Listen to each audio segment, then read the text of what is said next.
महम चौबीसी के महान क्रांतिकारी लोगों को बोलूंगा तो पोल खोलूंगा चैनल की तरफ से हाथ जोड़कर राम राम। मुझे आपको ये बताते हुए बड़ी खुशी महसूस हो रही है कि आप लोगों की क्रांतिकारी सोच के हिसाब से ही हमने महम हल्के का अपना न्यूज चैनल लॉन्च कर दिया है, जिसका नाम बोलूंगा तो पोल खोलूंगा रखा है। इस चैनल का जैसा नाम है, काम भी वैसा ही होगा। इस चैनल के पत्रकार आपकी हर खुशी गमी में आपके लिए 24 घंटे तैयार रहकर आपकी सेवा करेंगे। मैं आपसे प्रार्थना करती हूं कि आप भी इस चैनल को अपना अटूट प्रेम देंगे। इस चैनल में कार्यरत पत्रकारों को किसी प्रकार की तकलीफ नहीं होने देंगे। बलराम निवासी बहलंबा इस चैनल के प्रधान संपादक हैं। मैं आपको विश्वास दिलाती हूं कि आप लोगों की हर समस्या को वो आपके कंधे से कंधा मिलाकर हल कराने का भरपूर प्रयास करेंगे। इन्हीं आशा और विश्वास के साथ बोलूंगा तो पोल खोलूंगा स्टूडियो से अनुष्का राय आप सभी को मेरी तरफ से राम राम। नमस्कार, मैं हूं आपके साथ अनुष्का राय और आप देख रहे हैं बोलूंगा तो पोल खोलूंगा न्यूज चैनल। खबरों में आगे बढ़ने से पहले आइए बढ़ते हैं आज की हेडलाइंस की ओर। बुल्डाड़ा के पास भीषण बस हादसे में बस में लगी आग, लगभग 26 यात्री जिंदा चले। महिला द्वारा फोन पर बुलाए युवक की मुंडाल के खेतों में मिली लाश। क्या कुलदीप बिश्नोई के बेटे भव्य का होगा भव्य सियासी आगाज। महम नगर पालिका में लगाया गया 2 दिवसीय संपत्ति data correction camp. ITI diploma धारकों के लिए जींद डिपो ने निकाली बम्पर भर्ती। जींद जिले का एक और जवान हुआ फौज में शहीद, हजारों नमाखों ने दी अंतिम विदाई। आदमपुर मंडी में दंदहाड़े दुकान से 25,000 रुपए उड़ाए गए। रोहतक में ग्रुप डी की भर्ती में नियुक्ति न मिलने पर सैकड़ों युवाओं ने किया जोरदार प्रदर्शन। नगर पालिका महम की सफाई व्यवस्था की पोल खोल रहा है, जगह जगह फैला कचरा व दुकानों के सामने खड़ा पानी। आइए अब बढ़ते हैं खबरें विस्तार से। जानकारी के मुताबिक नागपुर से मुंबई की ओर जा रही बस बुल्डाड़ा के सिंदखेड़ में राजा शहर के पास समृद्धि महामार्ग एक्सप्रेसवे पर हादसा ग्रस्त हो गई है। हादसे के बाद सिटीलिंक ट्रेवल्स की बस में भीषण आग लग गई। सूत्रों से मिली जानकारी के अनुसार बस का टायर फटने के बाद बस डिवाइडर से टकराकर पलट गई, जिससे बस का डीजल टैंक फटने से उसमें विस्फोट हो गया और देखते ही देखते पूरी बस को आग ने अपने आगोश में ले लिया। प्रत्यक्षदर्शियों के अनुसार हादसे का मुख्य कारण बस की खिड़की टूटकर अलग जा गिरी और बस उसी तरफ पलट गई, जिससे यात्रियों के निकलने का रास्ता बंद हो गया। और दूसरा कारण रात्रि 2 बजे का समय भी गहरी नींद का होता है। सभी यात्री सो रहे थे। ग्रामीण आनन फानन में ड्राइवर के दरवाजे से ड्राइवर कंडक्टर समेत लगभग 7 यात्रियों को ही निकाल पाए। आग इतनी भयंकर थी कि शवों के कंकाल बन गए। यात्रियों को पहचान पाना भी मुश्किल हो गया। बस के अंदर जलकर राख हो गई। यात्रियों की पहचान अब DNA से होगी। वहीं शिंदे सरकार ने हादसे पर दुख जताते हुए मृतकों के परिवारों को 5-5 लाख रुपए मुआवजा देने का ऐलान किया है। वहीं CM एकनाथ शिंदे और डिप्टी CM देवेंद्र फडणवीस घटनास्थल पर जाएंगे। सदर पुलिस को दी शिकायत में मृतक के भाई कुरुक्षेत्र निवासी 22 वर्षीय राहुल ने बताया कि उसका बड़ा भाई 25 वर्षीय विकास उर्फ बंटी 30 जून को उसकी बाइक लेकर घर से रामपुरा पिंडारा जाने की कहकर गया था। उसके भाई से फोन पर बात हुई तो उसने बताया कि डांग कला निवासी ज्योति, उसका पति राहुल उर्फ टिंकू, राहुल के मामा का लड़का जय भगवान उर्फ कालू वासी जमावड़ी, राहुल की मां और 2-3 अन्य लोगों ने हांसी से उसको पीटा। आरोपियों ने उसका एक हाथ तोड़ दिया। वहीं उसका भाई फोन पर उसे बचाने की गुहार लगा रहा था। इसी दौरान आरोपियों ने उसके भाई से फोन छीनकर बंद कर दिया। 30 जून को भिवानी पुलिस ने उसे सूचना दी कि दिल्ली हिसार हाईवे पर मुंडाल के पास उसके भाई का शव पड़ा है और पास में उसकी बाइक और फोन भी है। सदर थाने के SHO रमेश चंद्र ने बताया कि मृतक के भाई की शिकायत पर 4 नामजद व 3 अन्य पर हत्या का केस दर्ज कर कार्रवाई शुरू कर दी है।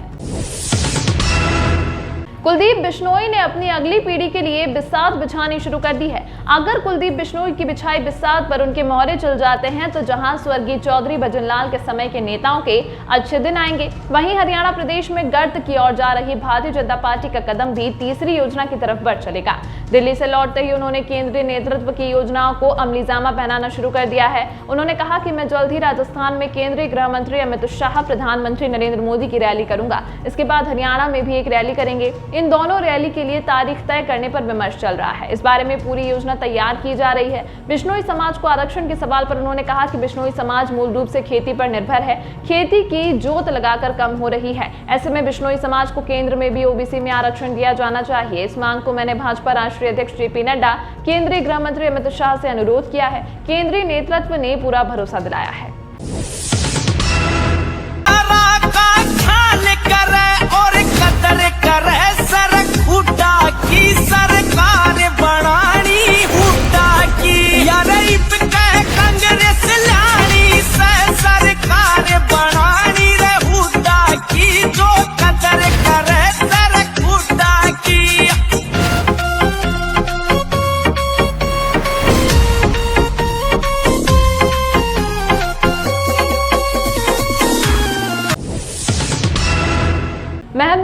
पालिका में आज संपत्ति कर डेटा करेक्शन कैंप का आयोजन किया गया, जिसमें 25 आवेदकों द्वारा अपनी संपत्ति में करेक्शन कराने हेतु आवेदन जमा किए गए। यह कैंप कल भी जारी रहेगा। नगर पालिका सचिव नवीन नांदल द्वारा शहरवासियों से अपील की गई, यदि कोई नागरिक प्रॉपर्टी डेटा में किसी प्रकार का संशोधन चाहता है तो वह आवश्यक दस्तावेजों सहित कल तक नगर पालिका कार्यालय में आवेदन जमा करवा सकता है। इस मौके पर वाइस चेयरमैन बसंत लाल गिरधर, कनिष्ठ अभियंता अनिल कुमार सहित हाउस टैक्स शाखा के कर्मचारी उपस्थित रहे। इस अवसर पर जितेंद्र सैनी, राजेश गौतम, संजय आशीष, तीर्थ नवीन आदि उपस्थित रहे।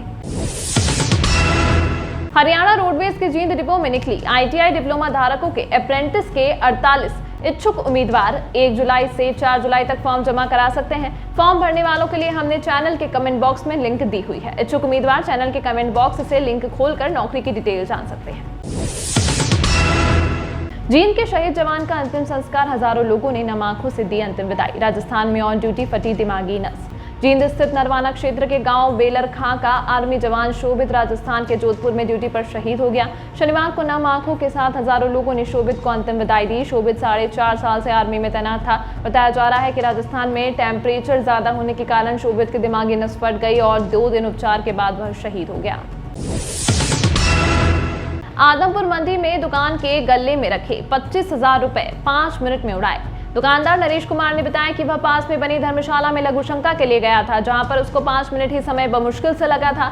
तो जब वह वापस दुकान पर आया तो उसको गले में रखे 25,000 रुपए नहीं मिले। तब नरेश ने साथ में चाय वाले दुकानदार से किसी के दुकान में आने के बारे में पूछा, तो उन्होंने कहा कि एक युवक दुकान में आया था। तब बाहर निकला तो पानी पीने लगा। चाय वाले ने बताया कि तब उससे मैंने दुकान में आने का कारण पूछा तो पानी पीने की बात कहकर चला गया। नरेश ने आदमपुर थाने में रिपोर्ट दर्ज कराई। पुलिस अब CCTV फुटेज खंगाल रही है। उस समय के दौरान ताजा CCTV फुटेज में एक युवक जाता हुआ दिखाई दिया। पुलिस ने इस युवक की खोजबीन शुरू कर दी है।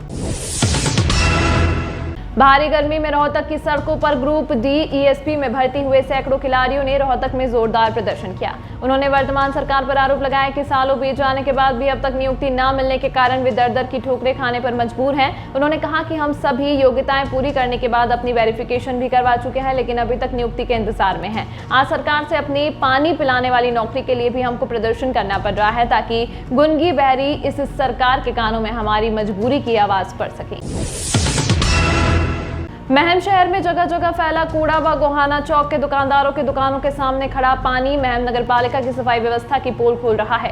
यह नजारा महम नगर पालिका के चेयरमैन व नगर पालिका सचिव द्वारा महम शहर सुंदर शहर के बारे में पीटे जा रहे ढिंडोरे को गलत साबित कर रहा है। आज बोलूंगा तो पोल खोलूंगा न्यूज चैनल के पत्रकार जैन मोहम्मद ने दर्जनों दुकानदारों को बाहर इकट्ठा होते हुए देखा। उनसे इकट्ठा होने का कारण जानना चाहा तो उन दुकानदारों ने अपनी दुकानों के सामने खड़े पानी के बारे में अपना दुखड़ा सुनाया। उन्होंने बताया कि लाखों रुपए लगाकर हमने ये दुकानें ली थी, लेकिन बाहर खड़े पानी की वजह से कोई भी ग्राहक दुकान में नहीं घूमता। हम पूरा दिन निठल्ले बैठकर चले जाते हैं। इस अंक में फिलहाल इतना ही। इसी तरह की तमाम महत्वपूर्ण खबरों को देखने के लिए बने रहिए बोलूंगा तो पोल खोलूंगा न्यूज चैनल के साथ।